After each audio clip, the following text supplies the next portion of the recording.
trebuie să zici nimic, Laura. Nu vreau să mulțumesc, știu. A fost foarte mișto la Berlin. Nu te-am sunat ca să-ți mulțumesc, Peca. Ce mă, te-ai supărat că la primul au fost mai puțini spectatori? Stai liniștit, am observat și eu. Să remediem problema când jucăm iar în București. Tu ai pus discuția noastră pe net fără să mă întrebi? Ce discuție? Aia de acum 2 săptămâni. Scuze, care dintre ele? Că... Aia de dinainte să mă duc să-l iau pe Izidor de la grădiniță. Stai, tu îl iei mereu pe Isidor de la grădiniță. Fii un pic mai precis. Aia când nu știam dacă vin la Berlin, Peca. Da, am uitat să spun. Păi, uite că am pus-o fix că nu prea am avut spectatori la 6:30 la Berlin. Da, dar jucaserăm deja. Nu mai trebuie să ne facem publicitate și după, nu? Poate mai jucăm totuși la Green, în Timișoara. Păi fii atent. Avem deja cam vreo 300 de view-uri. 300? Wow! Stai liniștit că am făcut și o pagină pe Facebook. Am văzut și asta, Peca. Și nu ne oprim aici. Urmează și un Instagram. Crede-mă, chiar suntem pe drumul cel bun. Laur, eu zic că s-ar putea de data asta să devenim celebri. Dar nu acum, peste câțiva ani, cel puțin așa zice. Peste că... câțiva ani. Peca, în primul rând eu sunt într-un serial HBO. Cred că un serial la HBO e un pic mai vizibil decât o pagină de Facebook. Corect. Și de-aia mă gândeam că dacă ai putea să vorbești cu el la HBO, să pună un link și la noi la... Nu! Există un lucru numit intimitate, ok? Există și altul numit dreptul la propria imagine. Știi măcar ce e aia? Da, mă, absolut. Adică asta vreau să te întreb dacă poți să faci niște poze acasă cu Isidor și cu pisica. Și să... Peca, nu poți să pui o conversație particulară pe net. Asta vreau să-ți spun. Da, dar acum toată lumea își pune viața pe Facebook, pe bune, nu știu cum să zic, dar de ani de zile teatru și chiar și filmul s-au mutat pe Facebook. Fix atunci mi-am închis și eu contul. Hai mă, Laura, abia dacă are filmulețul ăla 1 minut. Îl scoți imediat de acolo. Da, scoate eu, dar e un pic cam complicat. Nu-i deloc complicat. Îi dai delete. Îți zic eu, exact asta faci. Te duci și îi dai delete. Nu e asta, dar nu cred că mă lasă Cosmina. Cine e Cosmina? Păi e influencera noastră. Ce e aia? E influencer, adică are un super canal de YouTube cu 300.000 de subscriber, 200.000 doar pe Facebook, 450.000 pe Instagram. Tipa e pe bune, zic. Așa că de ce să nu o angajezi fără să-mi spui? Nu eu o angajez pe ea trebuie să accepte să lucreze cu noi. Abia am convins-o să ne ia sub aripa ei. Să ne ia sub aripa ei? Dar ce e pelican? Faci tu mișto, dar Cosmina umple sala palatului. O umple cu ce? Cu public, Laure.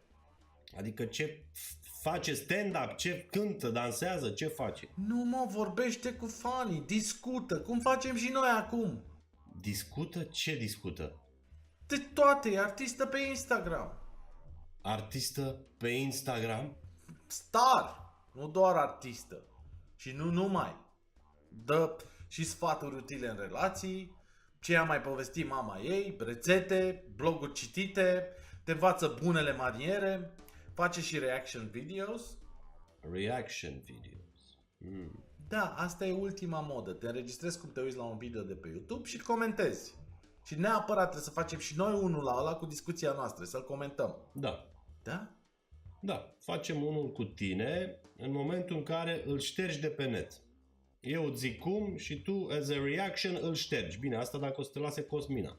Laur, Cosmina e foarte talentată. Eu am citit câteva compuneri de la școală și zic că... Stai un pic, câți ani are Cosmina asta ta? 17. Ce mă? 17, exact cât aveam și noi când am început compania Bla. De-aia e legătura cu publicul pe care l-am pierdut cu liceenii, Laur. Și crede-mă că i-am cam pierdut pe liceeni. Peca, eu cred că tu treci printr-o criză existențială majoră. Nu e asta. Tu știi ce înseamnă să ne facă Cosmina o cronică? Adică o compunere? Înseamnă sold out la inventoar pe ca câțiva ani la rând. E și critic de teatru, Cosmina asta. Oricine e critic de teatru acum. Numai că diferența între Cosmina și un critic de teatru adevărat e că ea are sute de mii de subscriberi. La ori pe bune avem nevoie de Cosmina ca de aer. Lumea ne-a uitat, am îmbătrânit, trăim degeaba. Ia stai un pic, mă. Cosmina Liliana Sorescu, servicii de consultanță și creație de content social media? Asta e Cosmina ta? Ți-a trimis ție factura? Și nu numai una! Trebuia să-mi dau seama că ție trebuie să-ți mulțumesc. Eu ți-am zis că nu e nevoie să mulțumești. Bă, tu ai nebunit? Deci asta e de 1000 de ori mai rău decât că ai pus spectacol la Berlin fără să mă întrebi. Cosmina deja a început să ne consilieze cu inventoare.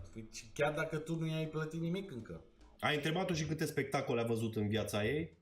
Păi cred că cel puțin 2 sau 3 pentru că au venit în Slatina de unde e ea și ăștia de la Național în turneu și ea de la comedie. Ce frumos! Și am mai trimis și eu filmarea de la inventoare din Berlin. Bravo! Laur, i s-a părut foarte tare, a făcut-o să râdă, îți dai seama. Da, Peca, tu faci oamenii să râdă de tine. Bine, un singur lucru nu prea a plăcut. Ia zi. Faza cu spectatorii. Și ea ți-a zis să-l facem pentru mai mulți spectatori. Nu, Pentru mai puțin? chiar pentru niciunul. Adică să nu mai jucăm deloc? Mă da, mă, să jucăm, da. Problematic i s-a părut mersul până la teatru. Aceia ăia de la Național și de la Comedie i-au jucat acasă sau? N-a fost de acord ea cu ideea de a merge la teatru. Azi e totul pe net, nu prea se mai iese din casă, e un pic old school. Prin urmare să jucăm, dar fără spectatori. Nu, adică să jucăm live, dar pe net. Dar nu pentru 20 de spectatori, ci pentru 20 de useri. Pentru useri. Da, conectați în același timp la un app, Laur. Facem app-ul Inventoar Peca. Ăsta nu e viitorul, e prezentul. Și Cosmina e de părere că app-ul ar prinde super mișto, dar cu o singură condiție. Să nu mai joc eu? Dar mă, Laur, nu. Dar ci că unele din piesele din inventarii s-au părut un pic cam complicate, cam greu Da? de... Care? Alea de la început, Showdown, Drick, Pinguin, toate alea. Adică alea pe care le-am făcut noi doi în liceu. Când eram de vârsta ei. Când eram conectați la restul de puști. Nu? Da, adică... Stai așa.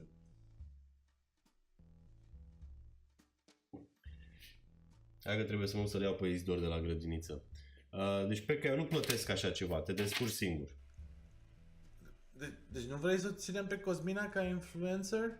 Nu. Deci, practic va trebui să o dau afară? Practic, da. Da, asta înseamnă că o să trebuiască să jucăm tot la Green Hours dacă o dau afară. Hai, n-am zis că... Deci nu înseamnă Bine, că... e ok, asta e. Deci când zici să pun următorul spectacol? Hai că mai vedem, Peca. Pa!